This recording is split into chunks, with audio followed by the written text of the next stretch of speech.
আপনি কি কখনো শুনেছেন স্টক মার্কেটে টাকা রাখলে সবসময় ডবল হয়? অথবা ফিক্সড ডিপোজিটে টাকা রাখলে টাকা লস হয় না? এই কথাগুলো আমরা সেই ছোট্টবেলা থেকে শুনে আসছি। কিন্তু প্রশ্ন হলো, এটা কি সত্যি?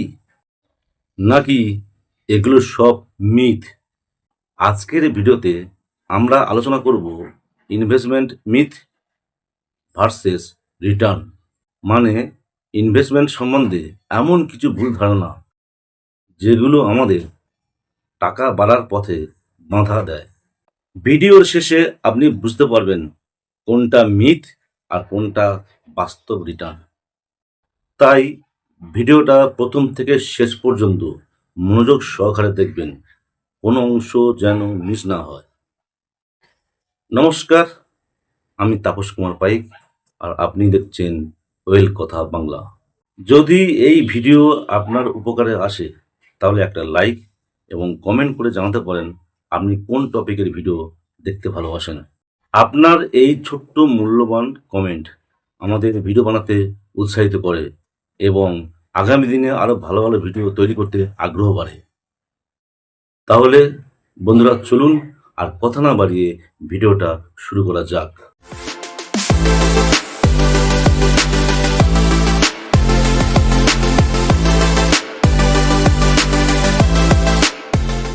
ফাইন্যান্সের জগতে সবচেয়ে বড় একটা সমস্যা হলো ভুল ধারণা। অনেক মানুষ ইনভেস্টমেন্ট করে না কারণ তাদের ভুল ধারণা হলো এটা একটা ঝুঁকিপূর্ণ। আবার অনেক মানুষ ভুল জায়গায় ইনভেস্টমেন্ট করে কারণ তারা মনে করে এখানে সবচেয়ে রিটার্ন বেশি। এই দুটি ক্ষেত্রেই সমস্যা একটাই, সেটা হলো মিথ। তাহলে চলুন দেখে নেওয়া যাক ইনভেস্টমেন্টের সবচেয়ে বড় 7টি মিথ কি। মিথ নাম্বার 1, স্টক মার্কেট মানে জুয়া। ভারতে অনেক মানুষ এখনো মনে করেন স্টক মার্কেট মানে জুয়া। কিন্তু বাস্তবতা কি? স্টক মার্কেট আসলে কোম্পানির মালিকানার অংশ। যখন আপনি ভালো কোম্পানিতে দীর্ঘ সময়ে ইনভেস্টমেন্ট করেন তখন কিন্তু জুয়া নয়, বরং ওয়েলথ ক্রিয়েশন। যেমন ধরুন কেউ 15 থেকে 20 বছর আগে ভালো কোম্পানিতে ইনভেস্টমেন্ট করতো, তাহলে তার এখন সেই টাকাটা অনেক গুণ বেড়ে যেত। কিন্তু শর্ট টার্ম স্পেকুলেশন জুয়া হতে পারে। রিয়েলিটি হলো স্টক মার্কেট কোনো জুয়া নয়। Myth number 2, fixed deposit safe এবং বেস্ট। অনেক মানুষ ভাবেন যে ফিক্সড ডিপোজিট মানেই নিরাপদ ইনভেস্টমেন্ট, কিন্তু একটা এর বড় সমস্যা আছে। যদি ফিক্সড ডিপোজিট রেট 6% হয় আর ইনফ্লেশন হয় 7%, তাহলে ফিক্সড ডিপোজিটের টাকা আসলে আপনার বাড়ছে না, বরং টাকার ভ্যালু কমছে। রিয়েলিটি হলো ফিক্সড ডিপোজিট নিরাপদ ঠিকই, কিন্তু ওয়েলথ ক্রিয়েশনের জন্য যথেষ্ট নয়। মিথ নাম্বার 3, মিউচুয়াল ফান্ড মানে হিউজ প্রফিট। অনেক নতুন ইনভেস্টররা মনে করেন যে মিউচুয়াল ফান্ডে টাকা রাখলেই হিউজ প্রফিট। কিন্তু বাস্তবে মিউচুয়াল ফান্ডের রিটার্ন নির্ভর করে মার্কেট কন্ডিশন, ইনভেস্টরের হরিজন এবং সঠিক ফান্ড সিলেকশনের উপর। রিয়েলিটি হলো মিউচুয়াল ফান্ড ভালো রিটার্ন দিতে পারে, কিন্তু শর্ট টার্মে কোনো গ্যারান্টি নেই। মিথ নাম্বার 4, হাই রিটার্ন মানে বেস্ট ইনভেস্টমেন্ট। অনেক সময় আমরা দেখি মিউচুয়াল ফান্ডে এই স্কিমে আছে 20% গ্যারান্টেড, 30% গ্যারান্টেড। এই কথা শুনে অনেক মানুষ সহজে ইনভেস্ট করে দেয়, কিন্তু বাস্তবতা হলো হাই রিটার্ন মানেই হচ্ছে হাই রিস্ক বা ঝুঁকি। রিয়েলিটি হলো যে ইনভেস্টমেন্টে যত বেশি রিটার্ন সেই ইনভেস্টমেন্টে তত বেশি রিস্ক। মিথ নাম্বার 5, ছোট টাকা দিয়ে বা অল্প টাকা দিয়ে ইনভেস্টমেন্ট হয় না। অনেকেই ভাবে আমার তো বেশি টাকা নেই, তাহলে আমি ইনভেস্টমেন্ট করব কিভাবে? কিন্তু আজকের দিনে মাত্র 500 টাকা দিয়ে এসআইপি শুরু করা যেতে পারে। এই ছোট ছোট ইনভেস্টমেন্ট দীর্ঘমেয়াদে একটা বড় ফান্ড তৈরি করে। রিয়েলিটি হলো এই যে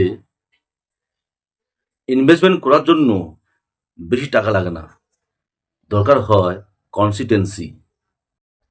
এবারে আসি মিথ নাম্বার 6, মার্কেট ক্রাশ মানেই সব শেষ।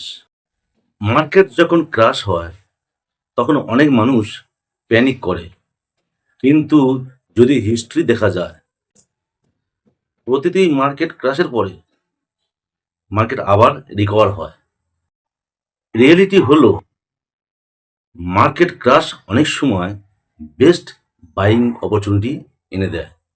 এবার আমি আসবো সর্বশেষ myth, myth number 7, timing the market is everything.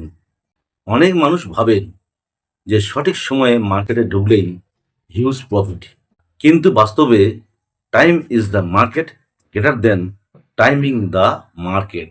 দীর্ঘ সময় ধরে ইনভেস্টমেন্ট করাই হলো সবচেয়ে শক্তিশালী ইনভেস্টমেন্ট স্ট্র্যাটেজি। এইবারে আমি যে পয়েন্টটা নিয়ে আলোচনা করব সেটা সবচেয়ে খুবই গুরুত্বপূর্ণ। সেটা হলো real investment formula.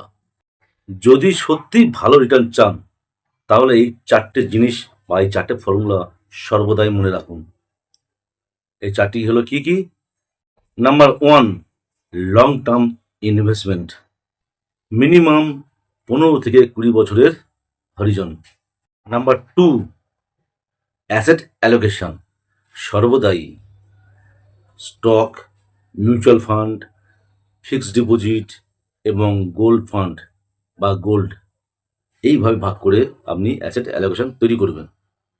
Number 3, regular SIP, মাসে মাসে ইনভেস্টমেন্ট করুন। এবং সর্বশেষ নাম্বার 4, ইমোশনাল কন্ট্রোল। মার্কেট যাই পারে হোক, কোনোদিন প্যানিক করবেন না, প্যানিক সেলিং নয়। ধরুন 2 বন্ধু, রাহুল এবং অমিত। রাহুল করলো কি না, রাহুল করলো একটা ফিক্সড ডিপোজিটে ইনভেস্টমেন্ট করলো, আর অমিত করলো এসআইপি। তাহলে কি হবে? দেখা যাবে 20 বছর পরে অমিত সবচেয়ে এগিয়ে। অমিতের ওয়েলথ অনেক বেশি। তার কারণ হলো এখানে কম্পাউন্ডিং আছে।